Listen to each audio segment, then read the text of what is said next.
ವಿಜಯನಗರ ಜಿಲ್ಲೆ ಕೂಡ್ಲಿಗಿ ತಾಲೂಕು ಜೂನಿಯರ್ ಕಾಲೇಜಿನಲ್ಲಿ ಮಾಜಿ ಶಾಸಕರಾದ ಎನ್.ಟಿ. ಬೊಮ್ಮಣ್ಣನವರ ಸ್ಮರಣಾರ್ಥಕವಾಗಿ ಕೂಡ್ಲಿಗಿ ವಿಧಾನಸಭಾ ಕ್ಷೇತ್ರದ ಶಾಸಕ ಡಾಕ್ಟರ್ ಎನ್.ಟಿ. ಶ್ರೀನಿವಾಸ್ ತಾಲೂಕಿನಾದ್ಯಂತ ಉಚಿತ ಆರೋಗ್ಯ ತಪಾಸಣೆಯನ್ನು ಹಮ್ಮಿಕೊಂಡಿದ್ದರು.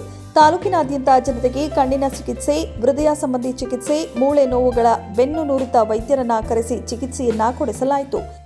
ಅದರ ಉಪಯೋಗವನ್ನು ಎಲ್ಲ ಬಡ ಜನರು, ಎಲ್ಲ ನಾಗರಿಕರು, ಹಿರಿಯರು, ಮಕ್ಕಳು ಎಲ್ಲರೂ ಕೂಡ ಇದರ ಸದುಪಯೋಗವನ್ನು ಪಡ್ಕೊಳ್ರಿ ಎನ್ನುವಂತಹ ಮಾತುಗಳನ್ನು ಹೇಳ್ತಾ, ಇಲ್ಲಿ ಹಿರಿಯರನ್ನ ನಮ್ಮ ಶಾಂತಯ್ಯ ಸರ್ ಇದ್ದಾರೆ, ನಮ್ಮ ನಾಗರಾಜ್ ಸರ್ ಇದ್ದಾರೆ, ಎಲ್ಲ ಹಿರಿಯರಿದ್ದಾರೆ.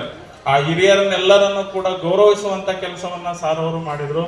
ನಿಜಕ್ಕೂ ಕೂಡ ಹಿರಿಯರ ಮಾರ್ಗದರ್ಶನ, ತಂದೆಯವರ ನಡೆದ ಹಾದಿ ಮತ್ತು ಅವರಿಗೆ ಇನ್ನೊಂದು ಏನೈತಂದ್ರೆ ಮುಗ್ಧ ಮನಸ್ಸಿದೆ, ಒಬ್ಬ ಮಗುವಿನ ಮನಸ್ಸಿದೆ. ಯಾರನ್ನೂ ಕೂಡ ನಾವು ಅಂದರೂ ಕೂಡ ಅದನ್ನು ಸಹಿಸಿಕೊಳ್ಳುವಂತಹ ತಾಳ್ಮೆ ಇದೆ. ನಿಜಕ್ಕೂ ಅದು ಅವರಿಗೆ ದೇವರು ಕೊಟ್ಟು ವರ ಅಂತ ಅನ್ಕೊಂಡಿ ನಾನು. ದೇವರು ಅವರಿಗೆ ಎಲ್ಲವನ್ನು ಕೊಡ್ಲಿ ಅಂತ ಹೇಳ್ತಾ ನನಗೆ ಇಲ್ಲಿ ಕರೆಸಿ ಒಂದೆರಡು ಮಾತಿಗೆ ಹೇಳಲಿಕ್ಕೆ ಅನುಕೂಲ ಮಾಡಿರುವಂತ. ಇದೇ ಸಂದರ್ಭದಲ್ಲಿ ಮಾರೇಶ್ ಎಂಬುವವರ ಪತ್ನಿ ಮಹಾಲಕ್ಷ್ಮಿ ಸಿಎಸ್ಪುರ ಗ್ರಾಮದಲ್ಲಿ ಹೆರಿಗೆ ನೋವಿನಿಂದ ಚಿಕಿತ್ಸೆ ಫಲಿಸದೆ ಸಾವನ್ನಪ್ಪಿದ ವಿಷಯ ತಿಳಿಯುತ್ತಿದ್ದಂತೆ ಶಾಸಕ ಡಾಕ್ಟರ್ ಎನ್.ಟಿ. ಶ್ರೀನಿವಾಸ್ ಗ್ರಾಮಕ್ಕೆ ತೆರಳಿ ಮೃತ ಮಹಿಳೆಯ ಕುಟುಂಬಕ್ಕೆ ಸಾಂತ್ವನ ಹೇಳಿ ಆರ್ಥಿಕ ಸಹಾಯವನ್ನ ಮಾಡಿದ್ದಾರೆ. ನೋವಿನ ಸಂಗತಿ ಆಗಬಾರ್ದು.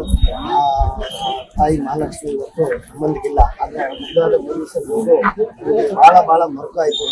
ಭೇಟಿ ಮಾಡಿದಾಗ ನಮಗೆ ತಿಳಿದಂಗೆ ನಾವು ವೈಯಕ್ತಿಕವಾಗಿ ಆರ್ಥಿಕ ಸಹಾಯ ಮಾಡಿ ಸರ್ಕಾರದಿಂದ ಸಹಾಯ ಮಾಡಿ ಪ್ರಶ್ನೆ ಮಾಡಿದರೆ ಇವತ್ತು ನಾವೊಂದು ನಮ್ಮ ತಂದೆಯವರ ಬೊಮ್ಮಣ್ಣನ ವಾಸದಲ್ಲಿ ಬೃಹತ್ ಆರೋಗ್ಯ ಶಿಬಿರ ಏರ್ಪಡಿಸಿದ್ವಿ. ಅದಕ್ಕೆ ಸಂಬಂಧವಾಗಿ ಇವತ್ತು ನಮ್ಮ ವಿಶೇಷ ಎಲ್ಲ ಸ್ನೇಹಿತರು, ಮೈಸೂರು ಮೆಡಿಕಲ್ ಕಾಲೇಜಿನ ಸ್ನೇಹಿತರು ಮತ್ತು ಎಲ್ಲ ನುರಿತ ಮಕ್ಕಳ ತಜ್ಞರು, ಡಾಕ್ಟರ್ ಶಿವಕುಮಾರ್ ಅಂತ ಇವರು ಏಮ್ಸ್ ಅಲ್ಲಿ ಪೀಡಿಯಾಟ್ರಿಕ್ಸ್ ಮಾಡಿ ಮತ್ತೆ ಲಂಡನ್ 15 ವರ್ಷ ತಜ್ಞರಾಗಿ ಕೆಲಸ ಮಾಡಿದ್ದಾರೆ. ಮತ್ತೆ ಡಾಕ್ಟರ್ ಸತೀಶ್ ಕುಮಾರ್ ಅಂತೇಳಿ ಅವರು ಮೆಡಿಕಲ್ ಕಾಲೇಜಲ್ಲಿ ಪ್ರೊಫೆಸರ್ ಆಗಿದ್ದಾರೆ.